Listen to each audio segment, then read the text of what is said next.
Hello guys, তোমরা সবাই দেখো আমার ছেলে এই যে খাইতে বসছে স্কুল থেকে এসে মাংস দিয়ে ভাত খাইছে, কিন্তু মাংসটা একটু ঝাল হয়েছে বলে কি নাটক করতেছে দেখো। জল নাই বলে চিনি নাই, চিনি চাচ্ছে, জল চাচ্ছে, জল তো খাইতেইছে, এক বোতল জল শেষ করে দিল এদিকে। রাম এত চিল্লাইস না, তুই চিল্লাইতে না পারছ। আচ্ছা আচ্ছা দাঁড়া দাঁড়া দাঁড়া, কি করতেছ? বস ওখানে, বস বস, এই নে।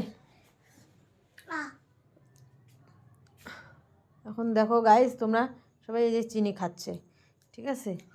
আমি পাগল হয়ে যাব। কি থাকুক,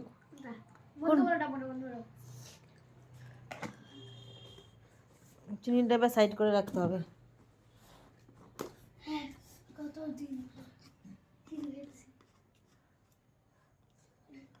তোর জন্য কি করতে হবে বলতো? চিনি দিয়ে মাংস বানাইতে হবে, বা চিনি দিয়েই তরকারি বানাইতে হবে। যে কোনো সবজি চিনি দিয়ে বানাও, ঠিক আছে? তাই নাকি? বাবা ছি, জঘন্য বাচ্চা। চিনি দিয়ে মানুষ কোনো দিন সবজি খায়? সুগার জরুরি, জরুরি, একদম সুগার হয়ে যাবে।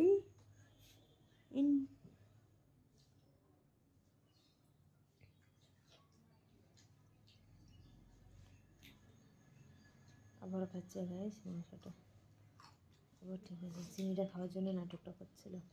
মিষ্টিটা প্রচণ্ড পরিমাণে খুবই ভালোবাসে, আর এটা হলো চিনি খাওয়ার জন্য নাটক। কার কার বাড়িতে এরকম বাচ্চা আছে তোমরা সবাই কমেন্ট করে একটু জানাও, যে চিনির জন্য বা মিষ্টির জন্য পাগল হয়ে থাকে। একদিন কোনো চিনি মিষ্টি না খাইলে পরে পাগল হয়ে যায়।